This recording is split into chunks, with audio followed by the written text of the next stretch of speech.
এই মহিলাটি কখনোই নিজের মেয়েকে স্কুলের গেট পর্যন্ত নিতে আসতেন না। প্রতিবার তিনি মেয়েকে একটু হেঁটে আসতে বলতেন, তারপর দূরে গিয়ে গাড়িতে তুলতেন। সেদিন যখন মহিলা মেয়েকে নিতে এলো, তখন এক ছেলে ইচ্ছে করে মেয়েটিকে ধাক্কা দেয়। সে মেয়েটিকে গরিব ঘরের মেয়ে বলে অপমান করে, আর সহপাঠীরা হাসতে থাকে। তারা বলে, তোর মা তো গরিব, তাই তো তোর জন্য গেট পর্যন্ত আসে না, তোদের গাড়িও নেই। এই কথা শুনে মেয়েটি ভীষণ কষ্ট পায়। গাড়িতে বসে রাগে সে মাকে জিজ্ঞেস করে, মা তুমি আমাকে স্কুল গেট থেকে নিতে আসো না কেন?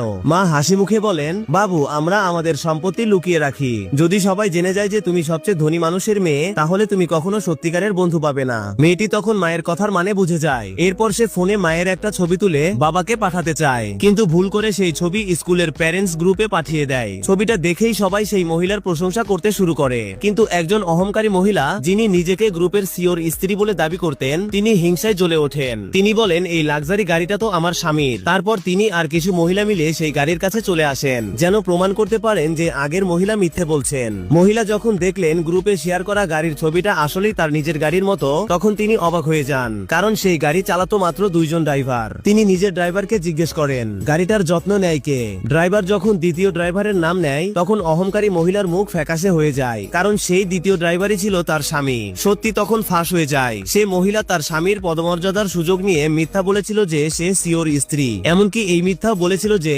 গাড়িটা তার স্বামী তাকে উপহার দিয়েছে। রাগে সে চেঁচিয়ে ওঠে, এখনই এই গাড়ি থেকে নেমে যাও। কিন্তু মেয়েটি ভয়ে কাঁপতে থাকে, বলে, মা আমার খুব ভয় লাগছে। তখন মহিলা ড্রাইভারকে বলে, চলো আমাদের বাড়ি নিয়ে চলো। অহংকারী মহিলা তখন রাগে একটা ভয়েস মেসেজ পাঠায়, যদি এই মহিলা আমার গাড়ি নোংরা করে দেয়, তাহলে সারা জীবনেও এর ক্ষতিপূরণ দিতে পারবে না। এই কথা শুনে মহিলা স্তব্ধ হয়ে যায়। তার মনে হয় হয়তো তার স্বামীর আরেকটা স্ত্রী আছে অন্য কোথাও। কিন্তু মেয়েটি বলে, মা বাবার সব টাকা তো তুমিই সামলাও, বাবা চাইলেও আরেকজন স্ত্রী রাখলেও তার কাছে টাকা থাকবে না। তবু অহংকারী মহিলা চুপ থাকেনি। সে শিক্ষককে বলে, এই মহিলাকে গ্রুপ থেকে বের করে দাও। শিক্ষিকাও তার কথায় সায় দেয় এবং বলেন, এরা বাচ্চাদের ভুল শিক্ষা দিচ্ছে। মহিলা অনেক বোঝানোর চেষ্টা করেন, কিন্তু শিক্ষিকা তার কোনো কথাই শোনেন না। তারপর অহংকারী মহিলা নিজের ছেলের জন্মদিনের নিমন্ত্রণ পাঠায় সব অভিভাবককে, কিন্তু শুধু ওই মহিলা ও তার মেয়েকে বাদ দিয়ে। কিন্তু মহিলা যখন দেখলেন পার্টি হবে গ্রিনফিল্ড ভিলায়, তখন কিছুটা সন্দেহ হয়, কারণ তার মনে পড়ে যায় তার স্বামীরও একই নামে একটি ভিলা রয়েছে শহরের বাইরে। বাড়ি ফিরে মহিলা কিছু বললেন না, স্বামীও কিছু বুঝতে পারেন না।